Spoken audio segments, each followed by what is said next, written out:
You're all of them. And it's disgusting.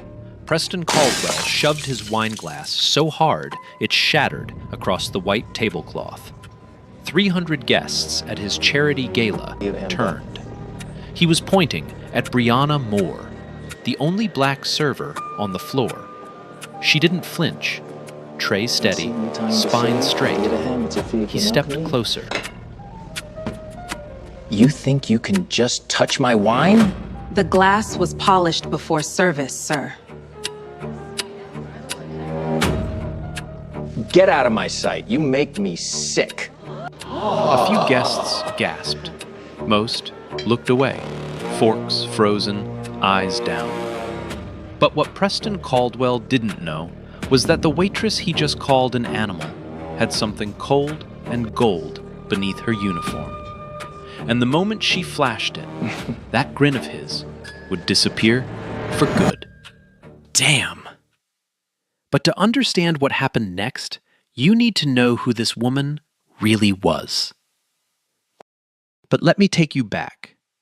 6 hours before that glass shattered, Brianna Moore's morning started in a one-bedroom apartment in Alexandria, Virginia. Nothing fancy. A second-hand couch with a blanket thrown over the armrest. A coffee maker gurgling on the kitchen counter. The smell of cocoa butter and fresh ironed cotton filling the air. She stood at the ironing board, pressing a plain white server's blouse. Slow, careful strokes. Steam curling up past her chin. On the counter behind her sat an FBI credentials wallet, gold badge, photo ID, half hidden beneath a grocery receipt. She picked it up, ran her thumb across the seal, and tucked it into a concealed pouch inside her waistband. Brianna was 32, Spelman College graduate, 6 years in the FBI's white-collar crime division. She had taken down Ponzi operators, embezzlement rings, and corporate fraudsters who thought their money made them untouchable. Tonight was her biggest assignment yet. Her phone buzzed. Mom. "Hey, baby, how's that new catering job going?" Brianna smiled. Her mother, Lorraine Moore, retired schoolteacher from Richmond, still thought her daughter was picking up weekend shifts for extra cash. Brianna hadn't told her the truth. Couldn't. Not yet. "It's good, Mama. Just ironing my uniform now." Lorraine paused. "You sound tired. You eaten enough?" "Yes, Mama." "All right. Just remember, you don't owe anybody your dignity. You hear me?" Brianna closed her eyes. "I hear you." She hung up, clipped the earpiece to her collar, slid the blouse on, looked at herself in the bathroom mirror. Plain white shirt, black slacks, hair pulled back tight. Nobody special, just another server. That was the whole point. Tonight, Brianna Moore was going undercover at the Caldwell Sterling Industries annual charity gala to collect the final evidence in a 14-month federal investigation. The target? A $250 million defense contracting fraud. The man at the center of it all? Preston Caldwell. The Grand Athenian Hotel sat on K Street in Washington, D.C., the kind of address where power has its own zip code. By 7 that evening, the ballroom was alive. Crystal chandeliers hung from 30-foot ceilings. A 40-piece orchestra played soft jazz in the corner. Champagne towers rose 6 feet tall, catching light like liquid gold. Orchid centerpieces on every table. Gold-rimmed plates. Valet Parkers and white gloves lining the entrance. The guest list read like a who's who of American power. Senators, defense contractors, lobbyists, media executives. The narrator notes, this was the kind of room where a handshake could move $100 million and a whisper could sink a career. Brianna had been embedded with the outside catering company for 2 weeks. Terrence Cole, head of the catering staff, liked her. She was quiet, fast, reliable. Never late, never complained. He had no idea who she really was. She moved through the ballroom with a tray of sparkling water, invisible in the way that service workers always are to people with money. Pouring glasses, clearing plates, listening. Then he walked in. Preston Caldwell. Mid-50s, silver temples, a three-piece charcoal suit that probably cost more than most people's rent. He moved through the crowd like he owned every square inch, which, for tonight, he basically did. Shaking hands like he was granting audiences, smiling with teeth that looked bought and paid for. His wife, Vanessa Caldwell, trailed 2 steps behind. Blonde, thin, a smile that never quite reached her eyes. She waved at guests the way a queen waves from a balcony. Practiced. Distant. Preston stopped at a table near Brianna. He leaned toward Vanessa and said something low, but not low enough. "I told Amelia no diversity hires on the floor tonight. This is a prestige event." Vanessa laughed softly, a small, knowing laugh. The kind that says, "I agree, but I'd never say it out loud." Brianna's hand didn't tremble. She kept pouring water. Steady stream. Steady breath. But in her ear, a voice crackled. S.S.A. Danelle Harris, her handler, sitting in a surveillance van 2 blocks away. "Copy that, Brianna. We're recording." The gala had barely started, and already Preston Caldwell was showing exactly who he was. Cocktail hour hit its stride around 8:15. The ballroom hummed with low conversation, clinking crystal, and the soft brass of the orchestra. Waiters moved like shadows between tables, refilling, clearing, disappearing. Brianna was assigned to the East Wing. 6 tables, 48 guests. Standard rotation, water, wine, bread, clear. She had done it 100 times in 2 weeks. Muscle memory by now. Then the floor manager redirected her. "More! VIP section needs a hand! Table 1, go!" Table 1. Preston Caldwell's table. She picked up a fresh bottle of Bordeaux and walked over. Calm steps, controlled breathing. She approached from Preston's left side, tilted the bottle at the proper angle, and began to pour. Preston didn't look at her. He was mid-conversation with a gray-haired man in a navy suit, some defense contractor laughing too hard at a joke that wasn't funny. But when the wine hit the glass, Preston's eyes flicked sideways. He saw her hand, then her face. He pulled the glass away before she finished pouring. Not from her. He said it the way you'd refuse food from a stray dog. Flat. Disgusted. Final. The gray-haired man went quiet. 2 women across the table exchanged a glance. Preston raised his hand and snapped his fingers. Actually, snapped them at Amelia Dawson, the event coordinator, who was hovering near the champagne tower with a clipboard. "Amelia, get me a different server, preferably one who doesn't look like she wandered in off the street." Amelia's face flushed pink. She rushed over, heels clicking on the marble floor, and placed herself between Preston and Brianna like a human shield. "Of course, Mr. Caldwell. I'm so sorry. Brianna, could you maybe cover the back stations for a while?"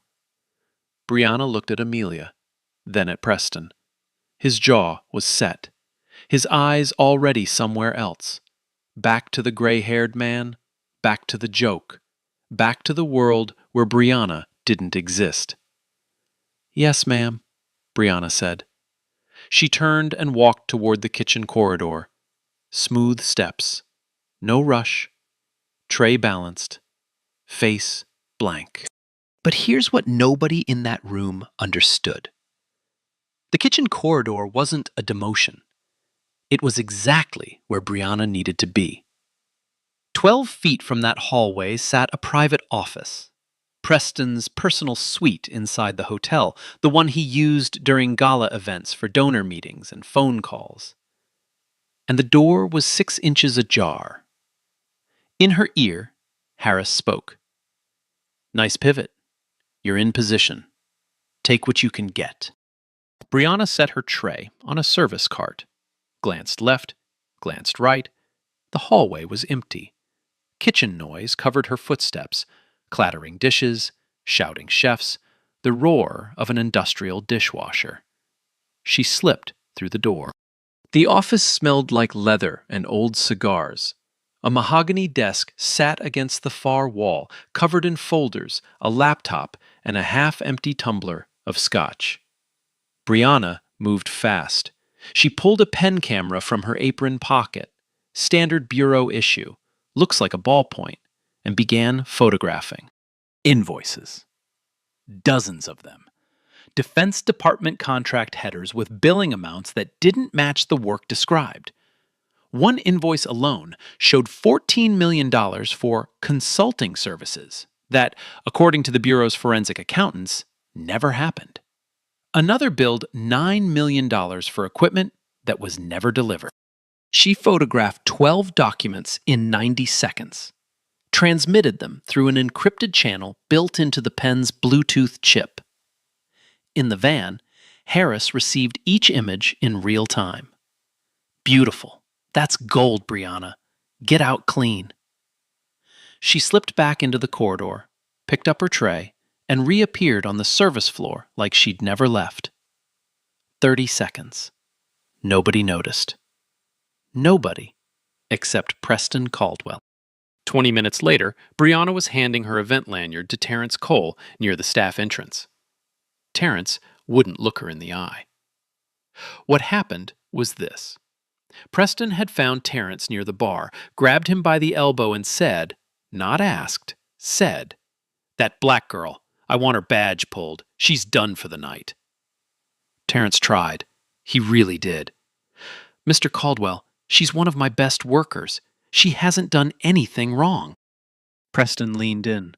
His voice dropped to that dangerous quiet that powerful men use when they want you to understand the threat without hearing it spelled out.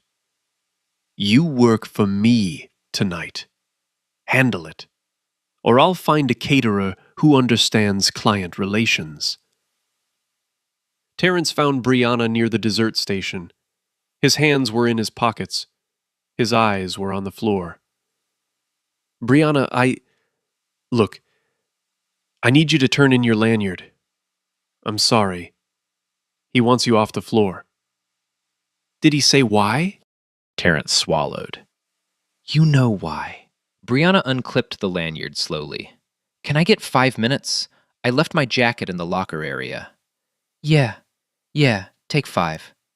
She handed him the lanyard. Their fingers touched for a second. His were shaking. Hers were steady.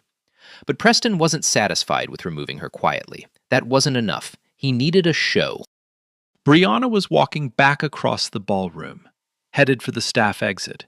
Done. Compliant. Silent. When Preston spotted her from across the room, he set down his champagne flute, straightened his cufflinks, and walked directly toward her. Every step was deliberate. Every step was a performance. He reached her in the middle of the dance floor, under the biggest chandelier, maximum visibility.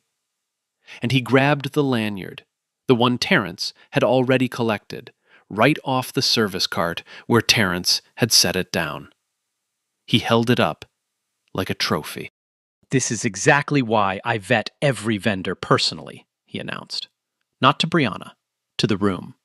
His voice carried over the music, over the conversation, over everything.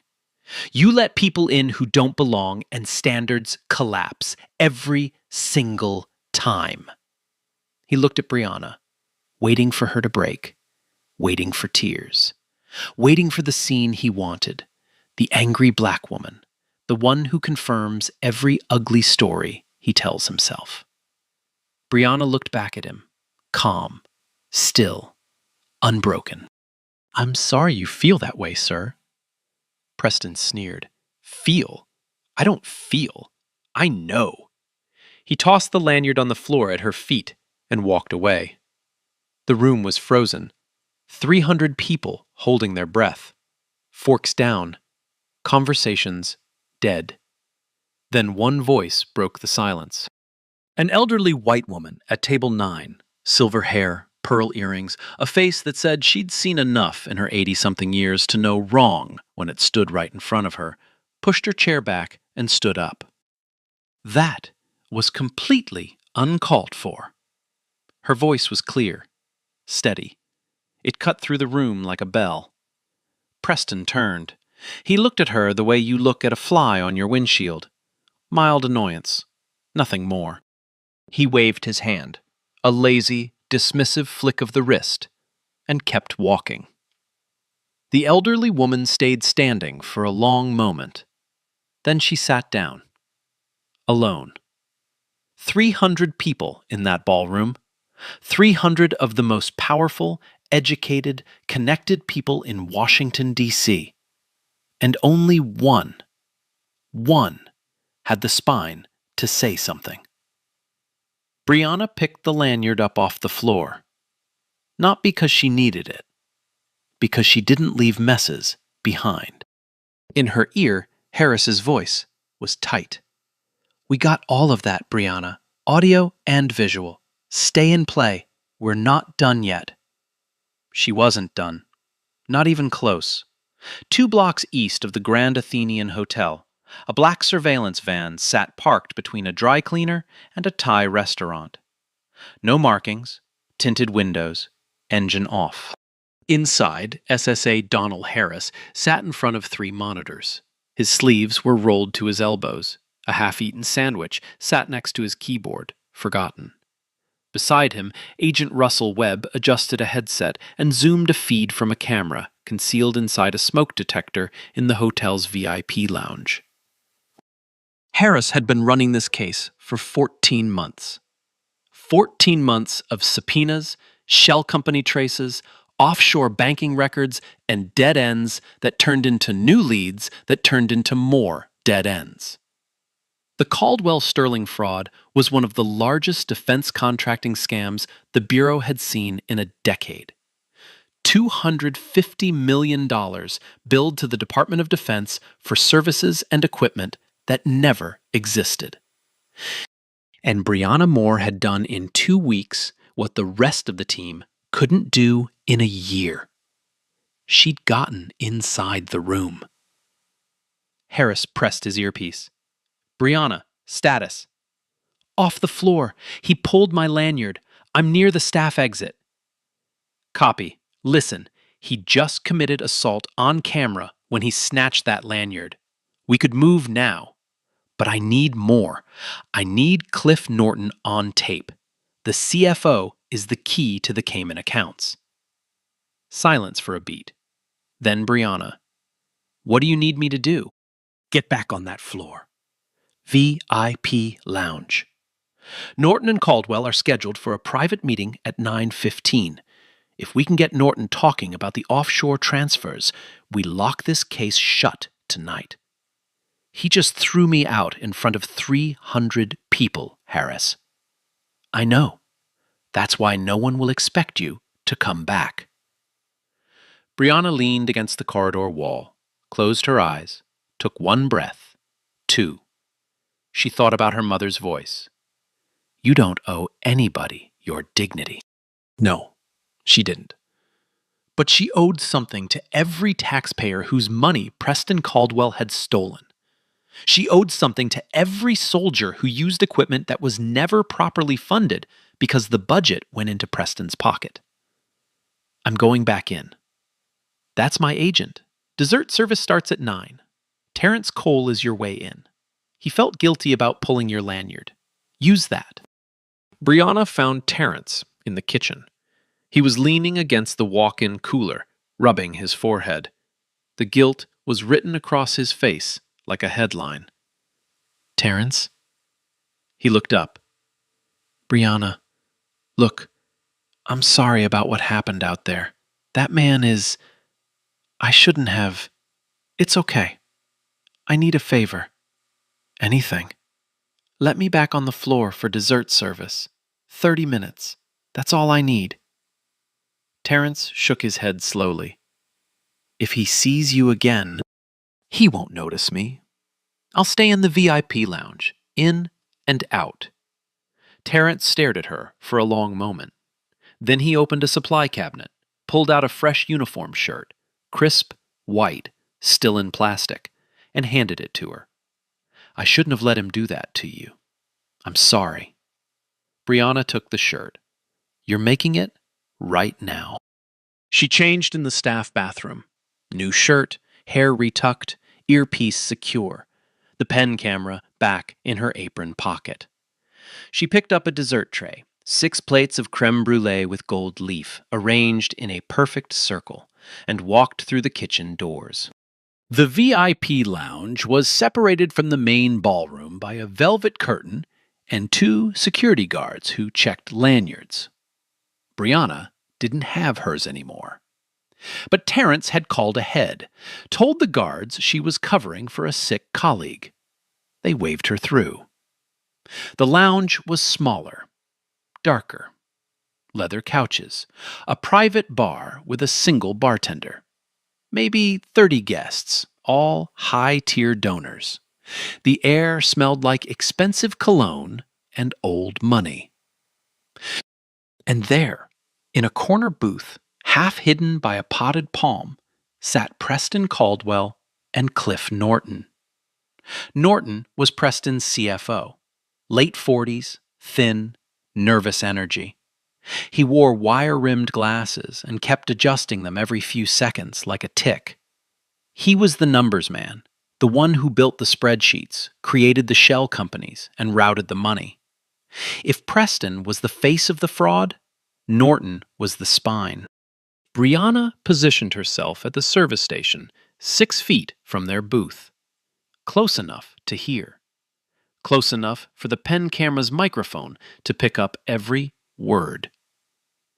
Norton was talking fast, low voice, fingers tapping the table. The Defense Department audit is in 6 weeks. 6 weeks, Preston. We need to move the Cayman accounts before they freeze the assets. Preston sipped his scotch. Calm. Already handled. I've got Senator. He stopped, mid-sentence. His eyes had drifted to the right. He saw Brianna. For a second, nothing moved. Preston's glass hung in the air. Norton followed his gaze. The background noise of the lounge seemed to drop away. Then, Preston's face went red. Not embarrassed red, furious red. The kind of red that starts at the collar and crawls up the neck like a rash. He stood up. The booth table shuddered. You. Again. Brianna kept her eyes on the dessert tray. Just delivering the course, sir. I told them to get rid of you. Are you deaf or just that stupid? He crossed the space between them in 2 steps. His hand shot out and shoved the dessert tray. Hard. Creme brulee slid off the plates. Caramel sauce and custard splattered down the front of Brianna's fresh white shirt. Gold leaf stuck to her apron like confetti at the worst party in the world. Norton flinched. A woman on a nearby couch gasped. Preston didn't even blink. He turned back to Norton and laughed, a short, ugly bark. See, this is what I'm talking about. You can't trust these people with anything. Not a glass of wine, not a dessert plate, nothing. Then Vanessa appeared. She walked into the lounge like she had radar for her husband's worst moments. She looked at Brianna, custard dripping from her uniform, standing perfectly still, and shook her head. Preston, just have security remove her. Don't waste your energy. She turned to Brianna, tilted her head. That smile again, the one that never reaches the eyes. Sweetie, this isn't the place for you. Brianna looked at Vanessa, looked at the custard on her shirt, looked at Preston, who was already snapping his fingers at the lounge entrance. Security, get in here, now! 2 private security guards appeared. Big guys, earpieces, black suits. They walked toward Brianna with that slow, deliberate pace that's designed to intimidate. Preston pointed at Brianna's handbag on the service cart. Escort her out. And check her bag. I wouldn't be surprised if silverware's missing. The first guard reached for her bag. Brianna pulled it back. Firm, controlled. You don't have the right to search me. Preston stepped forward. In my venue, I have every right. No, sir, you don't. The second guard hesitated. He looked at his partner. Something about the way this woman spoke. Calm, precise, like she'd said these words 1,000 times before, made him pause. Preston didn't pause. Open the bag, now, or I'm calling the police and reporting a theft. The room was watching. 30 people in the VIP lounge. Every eye on Brianna. Custard on her shirt. 2 guards in her face. A billionaire threatening to have her arrested for a crime she didn't commit. And in the surveillance van, Harris gripped the edge of his desk. Hold, Brianna, hold. We have Norton on tape. We have the Cayman accounts. We have everything we need. He took a breath. Green light is yours whenever you're ready. Oh, hell no. Nah, I need y'all to really picture this. You're standing there, custard dripping down your shirt, 2 guards in your face, 300 people watching. And nobody says a word. What would you do? Because Brianna, she's about to flip this whole room upside down. The security guard reached for her bag a second time. His fingers were inches from the strap. Brianna didn't step back. She didn't raise her voice. She didn't look at Preston or Vanessa or the 30 people watching from their leather couches. She looked at the guard, straight in his eyes, and she said one word. Don't. Something in her voice made him freeze. Not loud, not angry, just certain. The kind of certain that comes from someone who knows exactly what's about to happen next. Brianna reached behind her back, not into the bag, not into her apron, into the concealed pouch inside her waistband, the one she'd prepared that morning in her Alexandria apartment, standing at the ironing board, steam curling past her chin. She pulled out a credentials wallet, black leather, gold seal. She flipped it open and held it high enough for the chandelier light to catch it. The badge gleamed. The words across the top read, Federal Bureau of Investigation. Below them, her photo, her name, her title. She spoke clearly, not shouting, not whispering, just loud enough for every person in that lounge to hear every syllable. Special Agent Brianna Moore, FBI White Collar Crime Division. Mr. Caldwell, step away from me. Now! The room didn't gasp. It didn't murmur. It just stopped. Like someone had pulled the plug on the entire universe. The bartender's hand froze on a cocktail shaker. A woman on the far couch set her champagne down so slowly it took 3 full seconds. Norton's glasses slid down his nose, and he didn't push them back. And Preston Caldwell, the man who had spent the entire evening performing power like it was a sport, stood completely still. His mouth opened, then closed, then opened again. The smug grin was gone, not fading, gone, like it had been surgically removed. His face drained, not just pale, gray, the color of old concrete. His eyes blinked 3 times fast, and when they opened the last time, they were the eyes of a man who had just realized he was standing on the edge of a cliff he didn't see coming. He whispered, "What?" Brianna didn't repeat herself. She didn't need to. She pressed 2 fingers to her wrist mic. Her voice was calm, professional. The same tone she'd used to say, "The glass was polished before service, sir." Except now it carried the full weight of the United States federal government behind it. Harris, green light. Bring them in. For 3 seconds, nothing happened. Then everything happened at once. The main ballroom doors swung open. 4 agents in dark tactical vests walked through the entrance in formation. 2 more came through the kitchen. The same kitchen where Brianna had changed her shirt 20 minutes ago. Another 3 entered from the service corridor, and 3 more appeared from the hotel's side entrance near the valet station. 12 FBI agents, moving fast, moving quiet, spreading through the room like a net closing. Guests scrambled, chairs scraped against marble. A champagne flute hit the floor and shattered. Someone screamed, short, sharp, then silence. O'Donnell Harris walked through the Vibe Lounge curtain, tall, steady, badge on his belt. He didn't rush. He didn't need to. He walked directly to Preston Caldwell and stopped 3 feet in front of him. Preston Caldwell, you are under arrest for conspiracy to commit federal contracting fraud, wire fraud, and money laundering.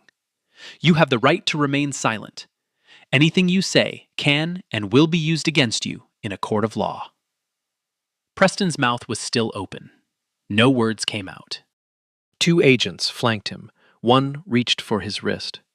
Preston pulled back, instinct, but there was nowhere to go. The handcuffs clicked shut. Cold steel on a wrist that had been wearing a $40,000 watch 5 seconds earlier. Across the lounge, Cliff Norton saw it happen. He set his scotch glass down very carefully, stood up, and started walking toward the restroom.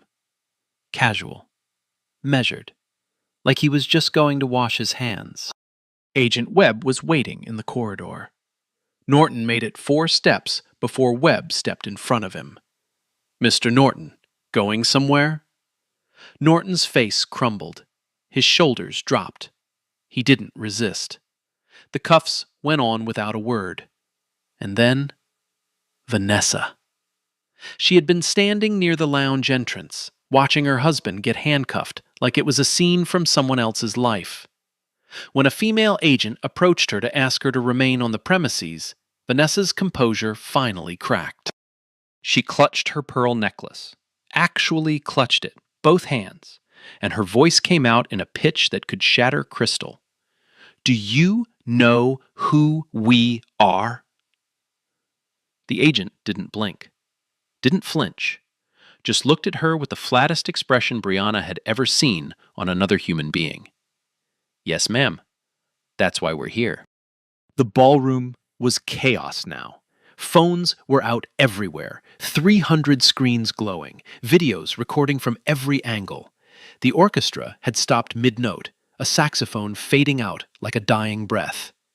The elderly woman at table 9, the one who had stood up alone, the only person in the room who had said, "That was completely uncalled for," caught Brianna's eye from across the room. She didn't speak. She just nodded. Slow, deep. A nod that said, I knew. I didn't know what, but I knew. Amelia Dawson stood frozen near the champagne tower, clipboard pressed against her chest, mouth open so wide you could see her fillings. And Terrence Cole, standing in the kitchen doorway, dish towel over his shoulder, watched the whole thing unfold. His eyes went wide, then his jaw dropped. Then, slowly, quietly, he shook his head and smiled. The kind of smile that comes when the world finally makes sense. Brianna peeled off the stained uniform shirt. Underneath, a plain black tee. She unclipped the badge from the wallet and fastened it to her belt. Then she walked through the VIP lounge, past the leather couches, past the champagne, past every person who had watched her get humiliated and done nothing. Her shoulders were back. Her spine was straight. Custard stains still on her apron. Gold badge on her hip. Nobody looked away this time. The FBI field office on Pennsylvania Avenue was quiet at 11 p.m. Fluorescent lights, gray walls, the smell of stale coffee and printer ink. A different world from crystal chandeliers and champagne towers. Preston Caldwell sat in interview room C. His charcoal three-piece suit was wrinkled now. His silver cufflinks had been placed in an evidence bag, along with his watch, his phone, and his wallet. He looked 10 years older than he had 3 hours ago. He started with rage. This is entrapment. You planted that woman in my event. My lawyers will bury your entire agency. I will personally make sure every single one of you loses your badge. Harris sat across from him, hands folded, face blank. He let Preston finish. Then he opened a manila folder and slid 12 photographs across the table. The invoices Brianna had captured from the private office. These are falsified invoices billed to the Department of Defense. 14 million here, 9 million here. This one, 22 million for consulting services that our forensic accountants confirmed never took place. Preston looked at the photos. His jaw tightened. Harris kept going. He pulled a USB drive from his jacket pocket and placed it on the table. This is the audio recording from Agent Moore's wire. At 9:18 tonight, your CFO, Cliff Norton, was captured on tape discussing the movement of funds to offshore accounts in the Cayman Islands ahead of a Defense Department audit. You were seated across from him. You responded. We have every word. Preston's attorney, a silver-haired man in a pinstripe suit who had arrived 20 minutes earlier, leaned over and whispered something in his client's ear. Preston shook his head. She was just a waitress, Preston said. His voice had changed. The authority was gone. What was left sounded hollow, thin. She was nobody. Harris leaned back in his chair. He looked at Preston for a long moment. She's the agent who built a 14-month case against you. She infiltrated your organization, gathered evidence inside your own office, and recorded your CFO confessing to money laundering, all while you were busy trying to humiliate her in front of your friends. She's the furthest thing from nobody, Mr. Caldwell. She's the reason you're sitting in that chair. Preston's attorney put a hand on his client's arm. Preston, stop talking. But Preston couldn't stop. His mouth kept moving like a machine with a broken switch. I want to speak with Senator... He caught himself, closed his mouth. But Harris had already written the half-sentence down. 2 floors below, Cliff Norton was having a very different conversation. Norton had been in the system before. A securities fraud charge 8 years ago that got pled down to a fine. He knew how this worked. He knew what 30-plus years in federal prison looked like, and he knew that the first person to cooperate gets the best deal. It took him less than 2 hours. By 1 a.m., Norton had signed a cooperation agreement. He gave the Bureau access to encrypted files on a private server in Virginia. He provided account numbers for 3 offshore entities in the Cayman Islands and 1 in Zurich. He identified the routing paths for $250 million in fraudulent payments. And he named names, including a sitting United States senator who had received kickbacks in exchange for steering defense contracts toward Caldwell Sterling. Harris read the list of names. He looked at Webb. Webb looked back. This thing just got a lot bigger, Webb said. Harris nodded. It always does. Upstairs, Preston sat alone in interview room C. His attorney had stepped out to make calls. The door was closed. The fluorescent light buzzed overhead. He stared at the wall. The arrogance was gone. The performance was over. By morning, it would get worse. Vanessa Caldwell was not arrested that night. But at 7:15 a.m., a federal agent knocked on the door of the Caldwell residence in Georgetown and handed her a subpoena. Bank records showed that Vanessa had personally signed wire transfers totaling $38 million to the Cayman accounts. Her signature, her initials, her authorization codes. By noon, the gala footage had gone viral. Someone, probably multiple someones, had uploaded video from the ballroom. The clip of Preston shattering the wine glass, the clip of him calling Brianna an animal, the clip of Vanessa tilting her head and saying, "Sweetie, this isn't the place for you." That last one hit different. It became the headline. It became the hashtag. Hashtag, not the place for you, trended for 72 straight hours. Vanessa's social media accounts, previously a curated gallery of charity galas, philanthropic brunches, and designer outfits tagged with hashtag blessed, were flooded. Thousands of comments, tens of thousands. Not kind ones. Her country club suspended her membership by Tuesday. 3 charity boards requested her resignation by Wednesday. Her personal publicist quit on Thursday. The dominoes were falling, and every single one of them had Preston Caldwell's name on it. The story hit the news cycle like a freight train. Every major outlet ran it. The headlines wrote themselves. CEO arrested at own charity gala by undercover FBI agent he tried to fire. Black waitress was FBI, and she just took down a $250 million fraud ring. He called her an animal. She had a badge. The images were everywhere. Preston in handcuffs, still wearing his 3-piece suit. Vanessa clutching her pearls, mouth open, mid-scream. Norton being led out through the kitchen, head down, glasses crooked. And Brianna, caught in one blurry phone video, walking through the ballroom with her badge on her belt, custard still on her apron. That frame became the image of the week. Someone turned it into a mural in Southeast D.C. within 48 hours. 3 days after the arrest, the U.S. Attorney for the District of Columbia held a press conference on the steps of the federal courthouse. Cameras everywhere. Microphones stacked 3 deep. The charges were laid out in precise, devastating detail. 14 counts. Conspiracy to commit federal contracting fraud. Wire fraud. 11 separate counts. Money laundering. Obstruction of justice. Each count carried its own maximum sentence. Added together, Preston Caldwell was looking at a potential lifetime behind bars. The U.S. Attorney spoke for 12 minutes.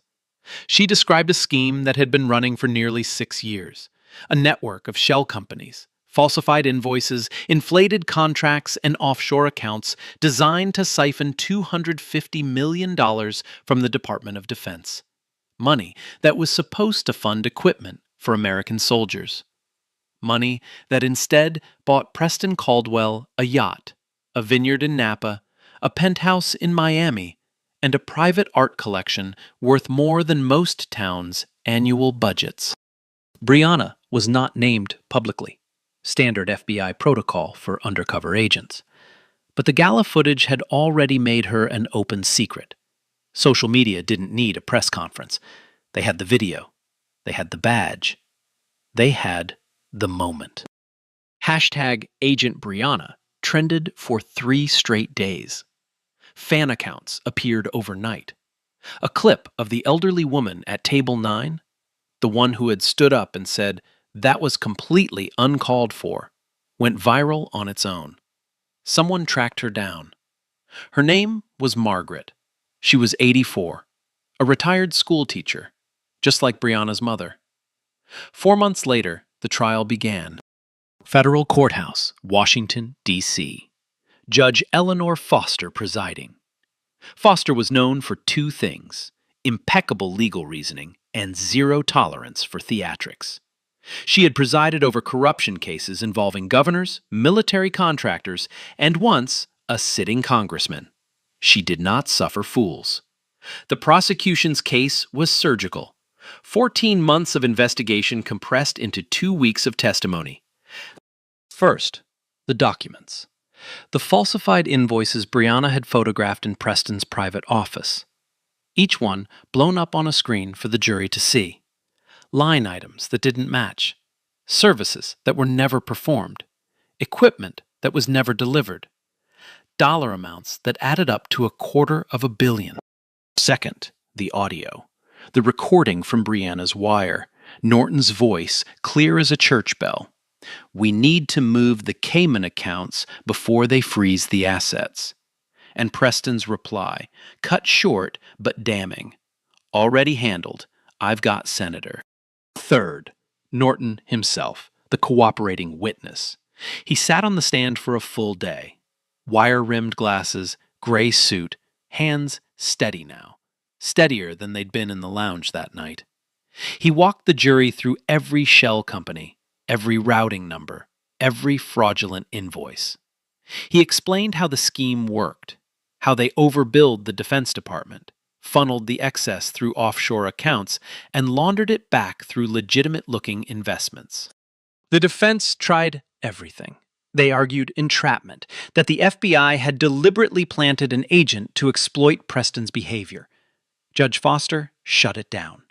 The evidence was gathered pursuant to a valid warrant and established undercover protocols. They tried to discredit Brianna. The defense attorney stood up during cross-examination, adjusted his tie, and asked the question he clearly thought was his knockout punch.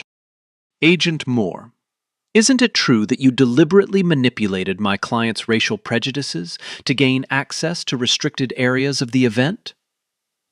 The courtroom went still. Brianna sat in the witness chair.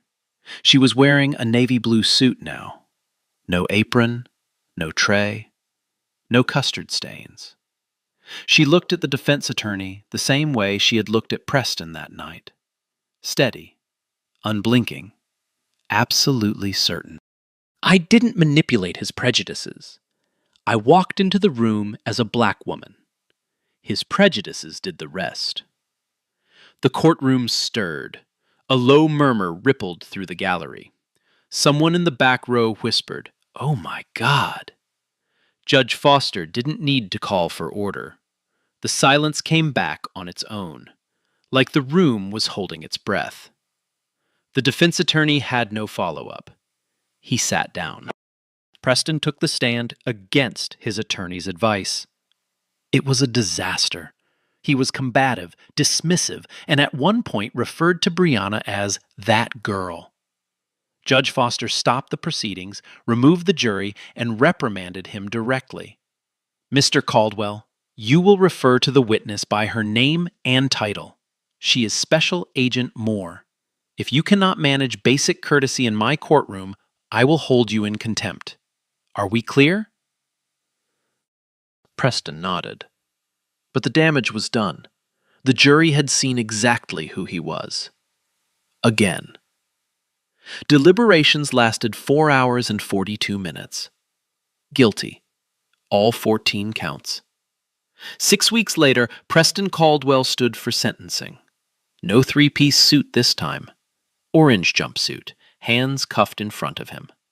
The courtroom was packed, media in every row, cameras at every angle. Judge Foster read her remarks from a prepared statement. Her voice was calm, measured, every word chosen with the precision of a surgeon. Mr. Caldwell, you defrauded the United States government, and, by extension, every taxpayer in this country, of $250 million. You did so with arrogance. You did so with contempt for the institutions that trusted you. And when confronted, you responded not with accountability, but with cruelty, directed at the very agent who uncovered your crimes. She paused, looked at him over her reading glasses. This court sentences you to 22 years in federal prison, forfeiture of all assets derived from criminal activity, and restitution in the full amount of $250 million. The gavel came down. Preston was led away in handcuffs. No smirk, no silver cufflinks, no champagne. Just orange fabric and the sound of shackles on a polished floor. Cliff Norton received 8 years under his cooperation agreement. It could have been worse. He knew it. Vanessa Caldwell, facing evidence of her direct involvement in the wire transfers, pleaded guilty to accessory charges. 3 years in federal prison. Her attorney released a written statement calling it a difficult time for the family. Nobody felt sorry. Caldwell Sterling Industries was dissolved. 1,200 employees lost their jobs. Most of them had nothing to do with the fraud. A victims' restitution fund was established to compensate the Defense Department and provide severance to affected workers. The unnamed senator resigned 2 weeks after the verdict. A separate DOJ investigation was already underway. No one was surprised. A documentary crew announced a project about the case. They reached out to Brianna for an interview. She declined. No statement, no explanation, just no. The narrator notes, sometimes justice isn't poetic. It isn't cinematic. It doesn't come with a soundtrack or a slow-motion walk. Sometimes justice is a 14-count indictment, a 4-hour jury deliberation, and a 22-year sentence read in a monotone by a judge who has seen it all before. And that's what makes it real. 3 weeks after the sentencing, Brianna drove south on I-95.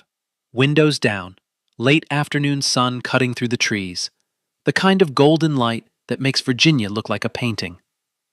She hadn't taken a day off in 5 months. Her supervisor had to practically order her out of the building. She pulled into a quiet neighborhood in Richmond. Small houses, chain-link fences, lawns that were more dandelion than grass, kids riding bikes in the street, the smell of someone's grill going, charcoal and hickory smoke drifting through the air. Her mother's house hadn't changed. Same brick steps, same screen door with the loose hinge, same ceramic frog sitting next to the welcome mat that said, "Bless this mess." Lorraine Moore was on the porch. Rocking chair, glass of sweet tea, a crossword puzzle book open on her lap. She looked up when Brianna's car pulled in. She didn't wave. She just watched her daughter walk up the steps and sit down in the empty chair beside her.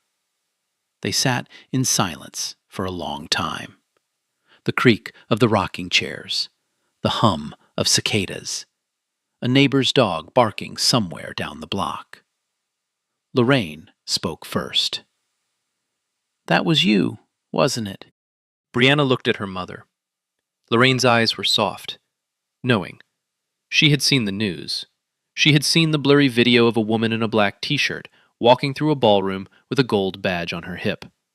A mother knows her daughter's walk. Brianna nodded. Lorraine reached over and took her daughter's hand. Her fingers were warm, rough from years of chalk dust and dish soap. She squeezed once. Firm. "I told you, you don't owe anybody your dignity." She paused. A small smile crossed her lips. "But Lord, baby, you sure made him owe you his." Brianna laughed. For the first time in months, a real laugh. Not the polite kind she used at the office, not the controlled kind she used undercover. A laugh that came from somewhere deep and true. It echoed off the porch ceiling and disappeared into the evening air. They sat together until the sun went down. Sweet tea and silence and the sound of rocking chairs. That was enough. Lorraine didn't ask about the case. Didn't ask about the trial. Didn't ask what it felt like to stand in a room full of people who treated her daughter like she was less than nothing. She didn't need to. She'd been a black woman in America for 63 years. She already knew. Before Brianna left that night, Lorraine walked her to the car.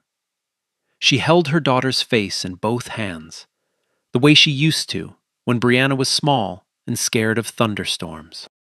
"You did something important, but don't let it harden you. You hear me? The world needs people who fight and still feel." Brianna kissed her mother's palm. "I hear you, Mama." She drove back to Virginia with the windows down and the radio off. Just the sound of the highway and her own breathing. Monday morning, Brianna was back at the bureau. Same desk, same fluorescent lights, same coffee that tasted like it had been brewed during the last administration. She hung her jacket on the back of her chair and sat down. A new case file sat on her keyboard. Manila folder, red tab. She opened it. Scanned the first page. Financial irregularities at a pharmaceutical company. Offshore accounts. Whistleblower complaint. She smiled, just slightly, a small pull at the corner of her mouth. Then she picked up her pen, opened her notebook, and started reading. The cycle begins again. Quiet, competent, underestimated, unstoppable. The narrator pauses. Brianna Moore never raised her voice. Not once. Not when Preston called her an animal. Not when he shoved a dessert tray into her chest. Not when security guards stood in her face demanding to search her bag. She never lost her composure. She never gave him the satisfaction. Her power was not volume. It was preparation, patience, and the law. Preston Caldwell had money, influence, connections. 300 people in a ballroom who would rather look at their shoes than speak up. He had every advantage the world could offer, and none of it mattered. Because the truth doesn't care about your net worth. The law doesn't care about your guest list. And the woman you dismiss as beneath you might be the one building the case that ends everything you built. Underestimating someone because of their race is not just morally wrong. It is strategically catastrophic. Whew. Look, this story, fiction. But that feeling, being invisible, being called less than human, that's real. Too real. So tell me, what would you have done? Comments, now. Like, share, subscribe. We're just getting started.